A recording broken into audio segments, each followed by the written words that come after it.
शान्तं शाश्वतमप्रमेयमनघं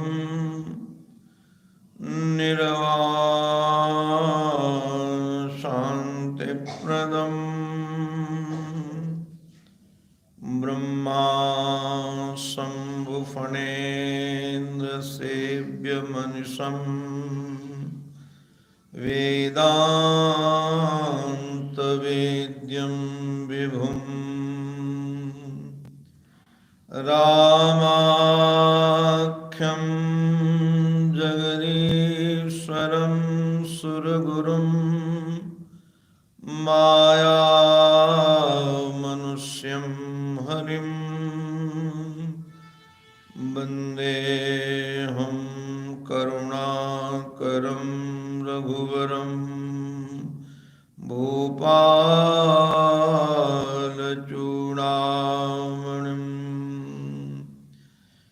वृन्दावनेश्वरमुकुन्द मनोज्ञवेश बंसीविभूषितकराम्बुजपद्मनेत्र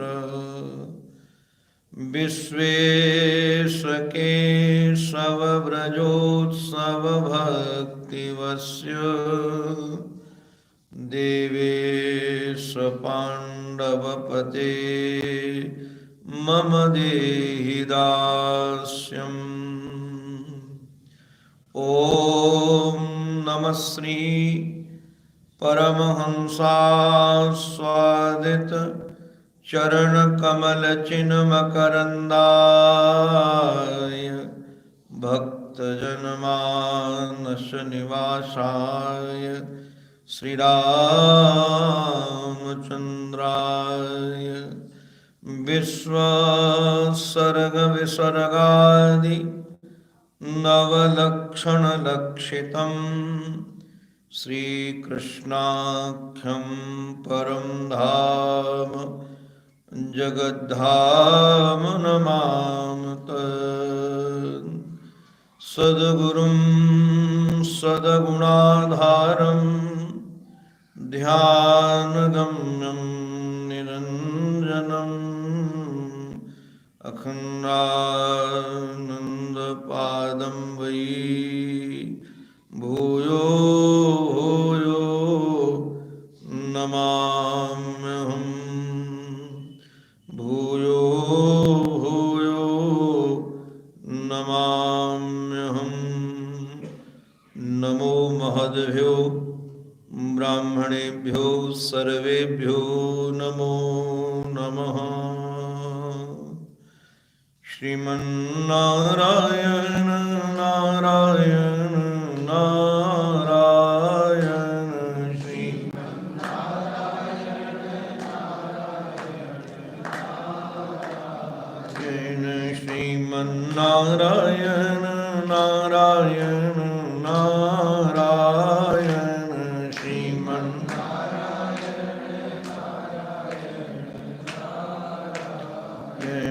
भजमन्नारायण नारायण नारायण भजमन्नारायण भजमन्नारायण नारायण नारायण भजमन्नारायण श्रीमन्नारायण नारायण नारायण श्रीमन्नारायण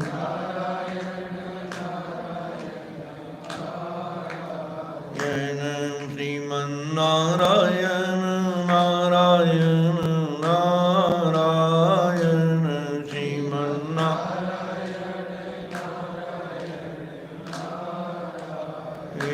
बोलो भक्तवत्सल भगवान की, सद्गुरुदेव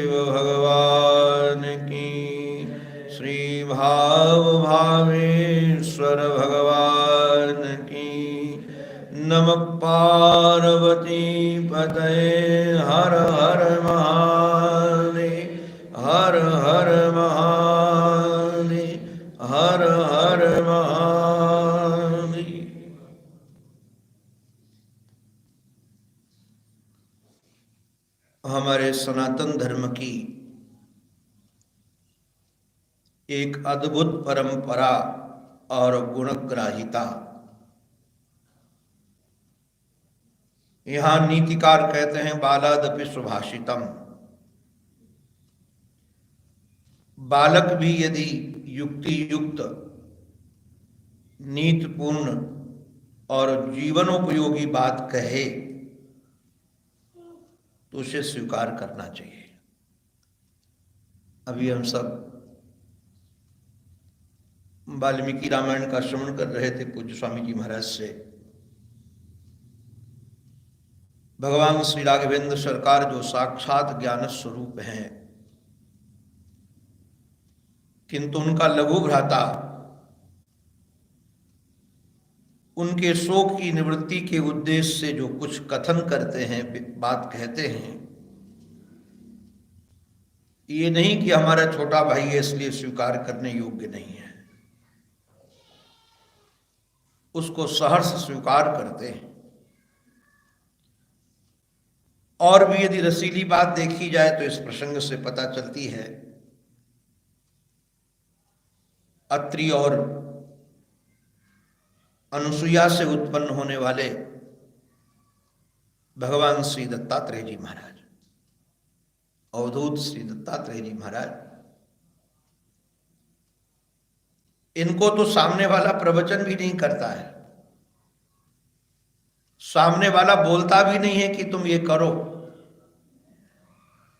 किंतु ऐसी गुणग्राहिता है इनकी, अपनी बुद्धि से उन लोगों से ज्ञान ले लेते हैं। और कहां तक कहें, चेतन से ही नहीं, महद पुरुषों से ही नहीं, अचेतन से भी, और समाज में जो निंदनीय और उपेक्षणीय लोग हैं उनसे भी ये गुणग्राहिता होने के कारण सीख लेते हैं। भगवान श्री दत्तात्रेय जी महाराज बता रहे हैं श्री यदु जी महाराज को कि हमने पृथ्वी से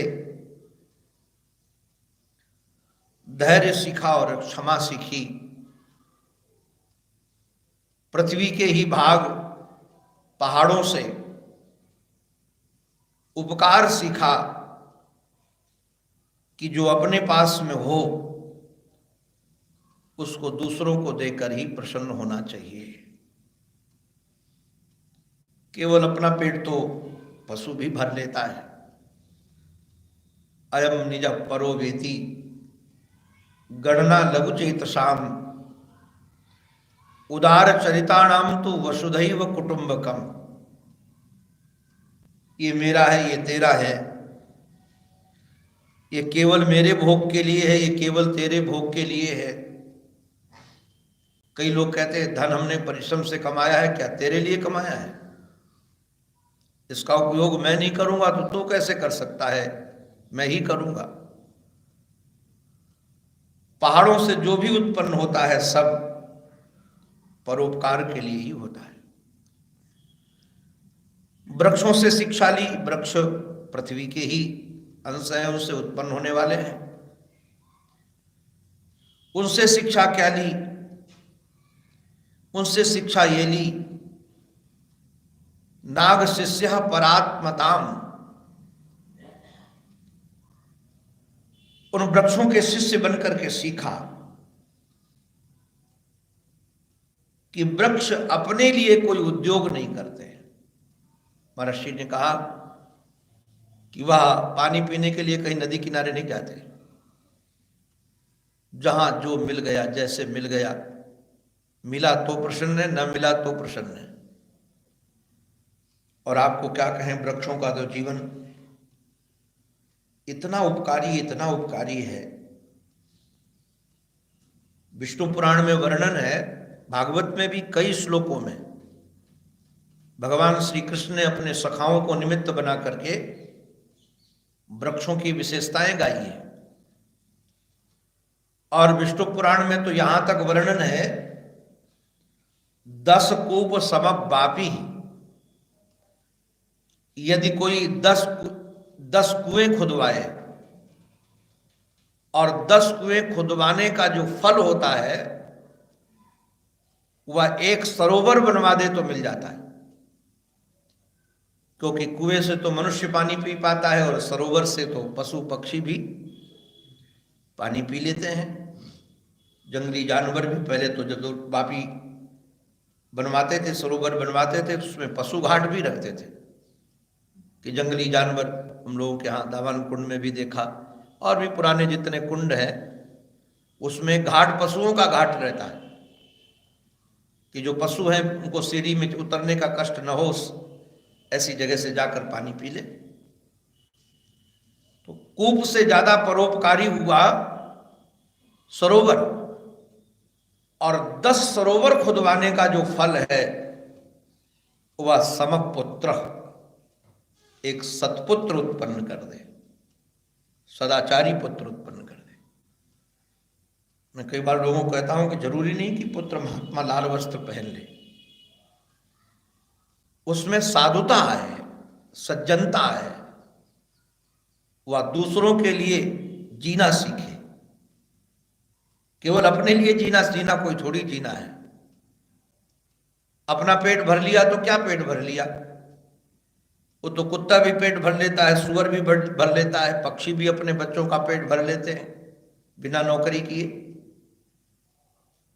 ऐसा सत्पुत्र हो जो सदाचारी हो। और 10 पुत्र समः वृक्ष, 10 पुत्र उत्पन्न करने का जो फल है वह एक वृक्ष लगाने में है, क्योंकि वृक्ष सबके लिए जीता है। और वृक्षों का जो जीवन है बड़ा अद्भुत जीवन है। दूषित वायु पीते हैं, स्वच्छ वायु देते हैं। और कहां तक कहें, उनको कोई कुल्हाड़े से काटता भी है तब भी उसको सुख देते हैं। हमने एक कहानी पढ़ी, भगवान बुद्ध की है। उस समय वो सिद्धार्थ के रूप में थे, अपने मंत्रियों के साथ, सैनिकों के साथ कहीं जा रहे थे, राजकुमार थे। उनके सर से आकर एक पाषाण का टुकड़ा टकराया और रक्त की धार बह पड़ी, चोट लगी। पत्थर किसने मारा? सैनिक दौड़े तो पास में एक वृद्धा को पाया जिसके हाथ में पाषाण खंड था। वृद्धा को पकड़ लिया गया, राज दरबार में उसको उपस्थित किया गया। उससे पूछा गया कि तुमने सिद्धार्थ को पत्थर क्यों मारा, राजकुमार को पत्थर क्यों मारा? उस वृद्धा ने कहा कि मैंने राजकुमार को पत्थर नहीं मारा, मैं तो ये पत्थर मार रही थी वृक्ष को। क्यों मार रही थी? क्योंकि उसके फल गिरा रही थी। किंतु ये पत्थर असावधानी से राजकुमार को लग गया, मुझे क्षमा किया जाए, घर में बालक भूखा है। रोने लगी, उसके लिए फल गिरा रही थी, अपराध हमसे हो गया। सिद्धार्थ ने कहा कि इसको खाने की व्यवस्था की जाए, इसके बच्चे की व्यवस्था की जाए। मंत्रियों ने कहा ये कौन सा न्याय है? राजकुमार को पत्थर मारने वाले को तो मौत की सजा होनी चाहिए, और इसे तो उपकार ऐसा किया जा रहा है कि इसके जीवन भर के खाने की व्यवस्था की जा रही है। सिद्धार्थ ने कहा कि मैं वृक्षों से गया गुजरा नहीं हूं जो पाषाण मारने पर फल देते हैं, और हम अगर पाषाण लगने पर उसको ऐसा दंड देंगे तो लोग मुझे क्या कहेंगे? हम तो उनसे श्रेष्ठ हैं। ये जीवन की जो उपयोगिता है, ये गुणग्राहिता सीखने लायक है। कोई कैसा उपकार, हमने संतों से महाराज देखा भी है। पहले तो ये रहस्य समझ में नहीं आता था, संत की जो निंदा करें उनका भी सम्मान करें, जो उनको कष्ट दे उनका भी बड़ा ध्यान रखें। तो पहले तो ऐसा लगता था कि कमजोर है, डरते हैं उनसे, डर की वजह से उनके पीछे पीछे घूमते हैं, डर की वजह से कि महाराज वो हमसे नाराज ना हो जाए इसलिए उनके आगे पीछे होते हैं। वह डर नहीं है, वह उनकी साधुता है। उसका भी अकल्याण न हो, उसका भी कल्याण हो जाए। तो हमारे अवधूत दत्तात्रेय जी महाराज कहते हैं, ये मानस साधु शिक्षेत भूभृत्यो नाग शिष्य परात्मताम। ये मैंने पृथ्वी से सीखा है, वृक्षों से सीखा, पहाड़ों से सीखा। अब हमने वायु से भी सीखा है। ये वायु दो प्रकार की, एक शरीर में रहने वाली वायु हवा, और एक खुले आकाश में बहने वाली हवा, दो प्रकार की वायु। तो जो शरीर के अंदर रहने वाली वायु है, वैसे पहले उससे क्या सीखा? प्राण वृत्तिव संतुष्टेन मुनिर वैरेंद्रिय प्रिय ही। मुनि माने होता है जो मननशील है, अर्थात जो अभी साधना में लगा हुआ है, जो साधक है, अभी जो श्रवण मनन में लगा हुआ है, ऐसा जो मुनि है, लक्ष्य की प्राप्ति में जो सतत सावधान होकर के प्रयास युक्त है, जो मुक्त नहीं, वो जो प्रयास युक्त है। प्रयास युक्त ही बाद में मुक्त बनता है, जो प्रयास युक्त नहीं वो मुक्त कैसे बन सकता है? जिसने कभी प्रयास किया नहीं वो मुक्त होगा कैसे? वो अपने को मुक्त समझ कैसे सकता है? जो अध्यात्म तत्व की प्राप्ति में प्रयास युक्त है, ऐसा साधक मुनि, उसे क्या सीखना चाहिए? बोले प्राणवायु से सीखने लायक ये है कि प्राणवायु जीवन देने का काम करती है। अच्छा, प्राणवायु जो भी आता है शरीर में, उसको जीवन के लिए उपयोगी जो आहार आदि मिला, उसको स्वीकार कर लेती है, किंतु उसमें शर्त नहीं होती है कि हमको ऐसा ही पदार्थ खाने को चाहिए। इंद्रियों की तृप्ति के लिए आहार नहीं, जीवन जीने के लिए आहार होना चाहिए। ऐसा स्वाद चाहिए, ऐसा पदार्थ चाहिए, ये तो विषय लोलुप लोगों का खेल है। हमने तो पूज्य संतों से सुना है, महाराज से भी सुना कि पूज्य श्री उड़िया बाबा जी महाराज को, हमारे बाबा को, यदि कोई नमक मांग दे भोजन में तो पसंद नहीं था। नमक मांग दे, अरे जो मिल गया सो खा लो, अगर नमक कम है तो मांगने की जरूरत नहीं है, और नमक यदि ज्यादा हो गया है तो उसमें पानी मिला लो। और हमने संतों का दर्शन किया है, ऐसे कहते नहीं कि इसमें नमक ज्यादा हो गया है, बोले आज हमको गीली सब्जी खाने का मन है। सामने वाले को भी हीन भावना से नहीं भरना कि तू प्रमादी है, आलसी है, तूने ज्यादा नमक डाल दिया। महाराज जो मिला उसको खा लिया, अगर ज्यादा हुआ तो पानी मिला लिया, बैलेंस बना लिया। हमारे एक महात्मा थे, चित्रकूट में रहते थे। एक दिन भोजन संयोग से मैंने ही बनाया था। हमारे पूज्य स्वामी हंसानी महाराज के साथ रहते थे, उनके मित्र महात्मा थे, परशुराम महाराज नाम था उनका। तो दलिया बनाई थी और गलती हो गई, उसमें डबल डाल दिया नमक, दिमाग इधर उधर रहा होगा। तो स्वामी जी ने तो डांटा हमको, क्योंकि वह तो गुरुदेव है, शिक्षा देना है उनको कि सावधान रहना चाहिए। ऐसा गुरुजन महाराज करुणा करके दोष दर्शन करके शिष्य को सुधारते ही है। तो गुरुजन यदि डांट लगाए कर, तो ये नहीं समझना चाहिए कि साधु नहीं है, ये हमारे गुरुजी हैं। क्योंकि गुरुजी अनुशासन करके सुधारते हैं, नहीं तो सुधारेगा कौन? तो पहले तो वो दोष दृष्टि करते हैं हमारे ऊपर करुणा करके, उनको दोष दर्शन है नहीं, किंतु प्रार्थना है कि इस जीवन का उद्धार हो, तो पहले सुधार के लिए प्रयास करते हैं। किंतु हमारे पूज्य स्वामी जी महाराज ने, श्री परशुराम स्वामी जी महाराज ने हमको कहा, ब्रह्मचारी आज गुजराती बनने का मन है। तो हम तो समझ ही नहीं पाए कि क्या गुजराती, उस समय पता नहीं था कि गुजराती लोग गुड़ खाते हैं। बोले इस दलिया में गुड़ डालो, चीनी डालो, 2-4 चम्मच डलवाया और दबा कर मिला करके, और बड़े प्रेम से खाए। कि स्वामी जी तो बाद में खाए थे, पहले वो खा लिए थे। बड़े प्रेम से, अगर वो बता देते तो शायद डांट नहीं पड़ती। तो पहले स्वामी जी कुछ काम में लगे थे, बोले स्वामी जी को खिला दो, बाद में मैं खाऊंगा।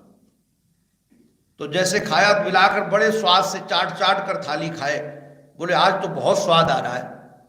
तो हम बड़े खुश थे कि आज दलिया बहुत अच्छी बनी है। किंतु जब डांट पड़ी तब पता चला कि इसमें डबल नमक है।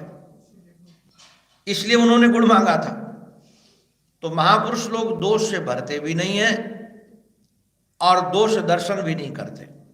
जो मिला, जैसे प्राणवायु काम करती वही ये काम करते हैं। इन्होंने कहा प्राण वृत्तिस संतुष्टेन, महाराज बिना निर्वेद के, बिना दुख के जो आ गया उसको स्वीकार कर दिया, इंद्रियों की लोलुपता के लिए नहीं। किंतु भाई ये भी ध्यान रखना चाहिए, हमने महाराज जी से सुना है कि एक महात्मा भिक्षा मांगने गए तो एक सेठ जी कई दिन की सुखा सुखा के रोटियां रखते थे।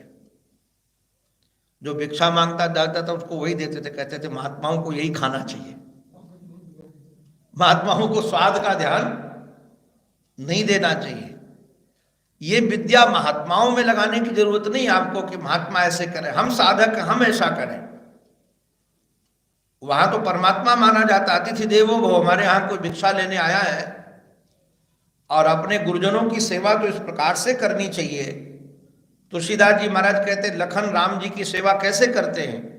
बोले जिनमें अविवेकी ही पुरुष शरीर ही, जैसे अविवेकी पुरुष अपने शरीर की सेवा करता है हर प्रकार से, वैसे ही लखनलाल जी राम जी की सेवा करते हैं। तो कोई महात्मा बने इसलिए जानबूझकर नमक न खिलाओ या सूखी रोटी खिलाओ, यह उचित नहीं है। किंतु जो मुनि हैं, जो साधक हैं, उनको जो मिल जाए उसमें संतुष्ट रहना चाहिए। उसको विषय भोग के लिए भागना नहीं चाहिए। ज्ञानम यथा ननस्येत नावकीर्येत वांग मना। बस ध्यान यही रखना है कि हमारा मन, हमारी वाणी व्यर्थ में प्रयुक्त न हो। अर्थात ये जितना उपयोगी हो उतना ही उसका प्रयोग किया जाए।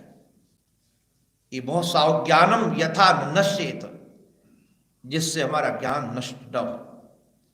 बहुत ज्यादा विषयी व्यक्ति हो जाता है तो उसका ज्ञान नष्ट हो जाता है।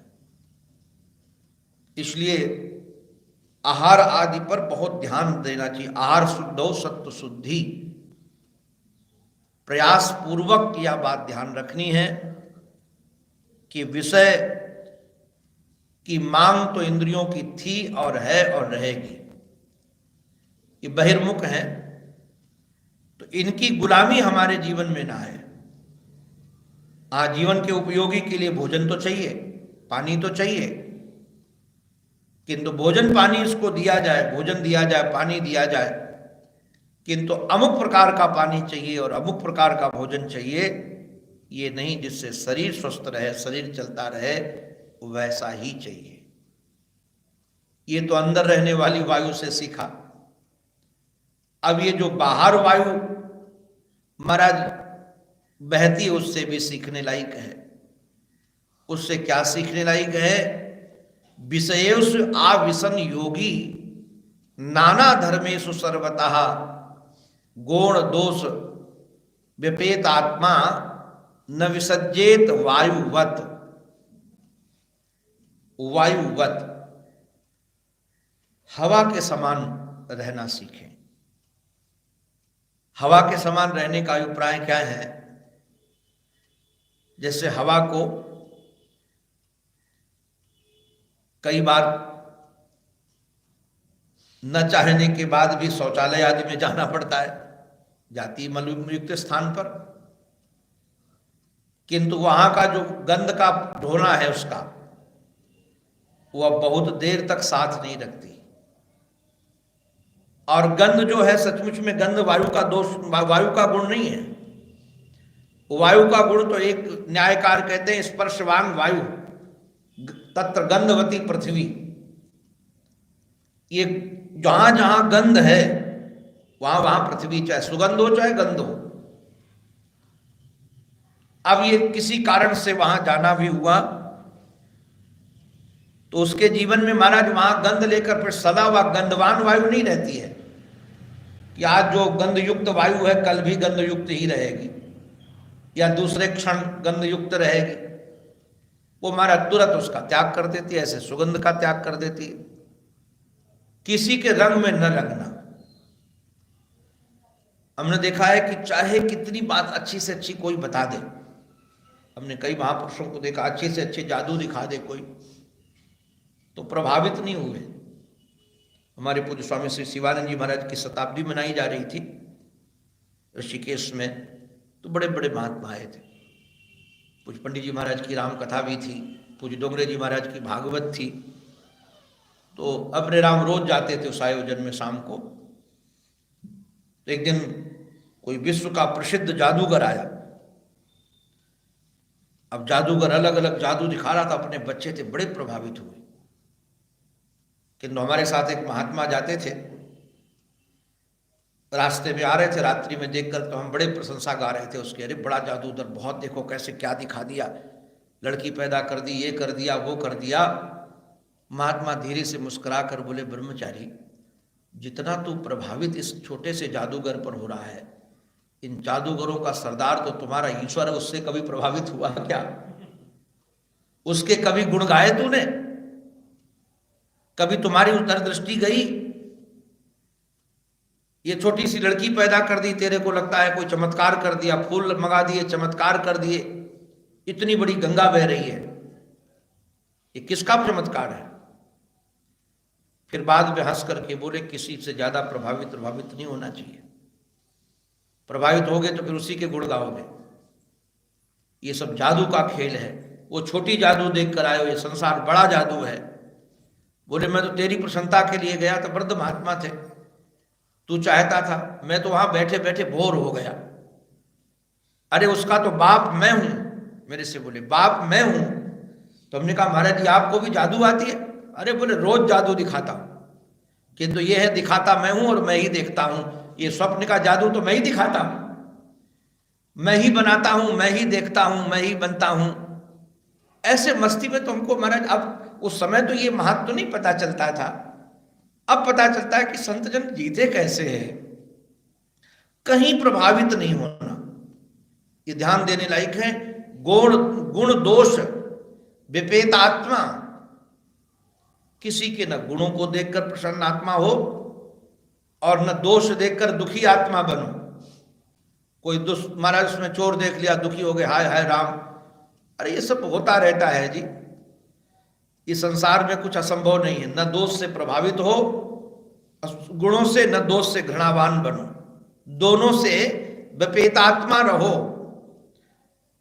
और बिल्कुल वायु के समान जीवन को बिताते रहो।